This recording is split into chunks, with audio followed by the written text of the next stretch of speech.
Here you have a top 10 about the things that you may not know when you start Blender. When you create a hair, you will notice that it's not looking really good. It's really sharp. To smooth these areas, you just need to go to View per Display and increase the strength steps, and it will be looking really good. If you want to add a subdivision modifier to this object, the first thing that you do is click on the object, go to modifier and select the subdivision, and you will have it like that.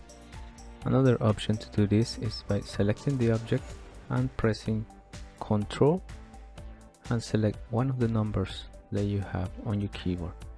If I click Ctrl 2, I will have a subdivision in level 2. If I do the same and Ctrl 3, it will be level 3. Probably you're not a shortcut person, so it might be possible that you don't want to move your objects like this using the shortcuts that we have in the keyboard, and you may want to have the Gizmo on and off. In Blender 2.80, you just need to go to this area and click on move, and now you will have the Gizmo, so you can move your object without the shortcuts, just by using your mouse. If you have a hole like this one, you may want to fill all this hole, and you will be starting to do something like pressing F and continue to do that. But there is another option.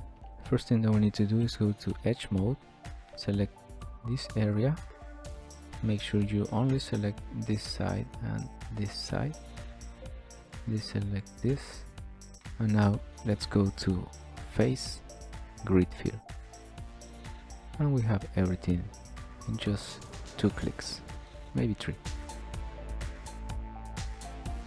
Sometimes when you're adding some effects to your render, you may want to compare these effects with the original that you rendered a moment ago. To do this, we can use a different viewer, so delete this one and press Shift A S and type Split. Now you can connect this one right here and the main image all the way in the other side, so you will have this. Or if you want to check different layers, you could also connect a different image, a different layer right there, and check how this looks. You can change how much you want to see from one to another, and also you can change from X to Y. If you just start with UV mapping, you will notice that everything is selected right here, but nothing is selected in your UVs. And if you deselect these areas, everything will disappear. To fix this, you need to select the Sync UV, which is right here. Click on it and you will have everything right there. And if you select an area, it will be also selected in your main image right there. If you make a render and you have these grains right here, probably you want to fix this one quickly. This is not the best option, but it will help if you're in a rush. If you click Shift AS and select bilateral blur, you just need to adjust a little bit of this one to get a better image than the one that you have right there. But remember, it's just a quick option. Sometimes it may happen that you want to go all the way to select the vertex right there, but if you zoom in everything, you will have this effect. To fix this, we need to go to a new menu by pressing N, View, and change the clipping start. I'm going to change this one,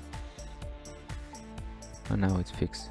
Obviously, if you move all the way more over there, you will reach a point like this, but it's better than the last one. In a previous video, I showed you that if you press F4, you will have a menu to split your viewport, but it's no longer available.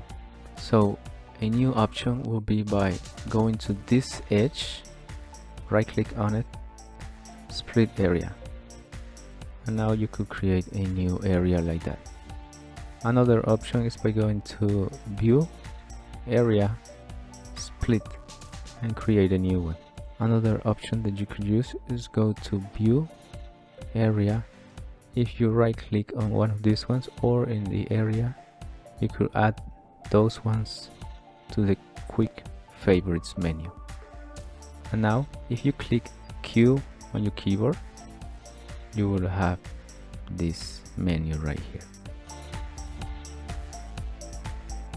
It might happen that you render your objects in different layers like these ones for different reasons, but in the end you may want to combine those things. So to do this, we need to start by pressing Shift A-S and type map, select map value, and offset I'm gonna use -0.010 and size will be 0.010.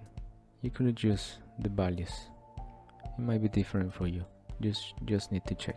Shift D to duplicate this one and connect the depth. The next thing that we need is pressing Shift 8S, seed combine, put it right there, and then select this first value to seed and this to the second one, then the main image and the second image like that. Now let's connect this and we'll be having something like this.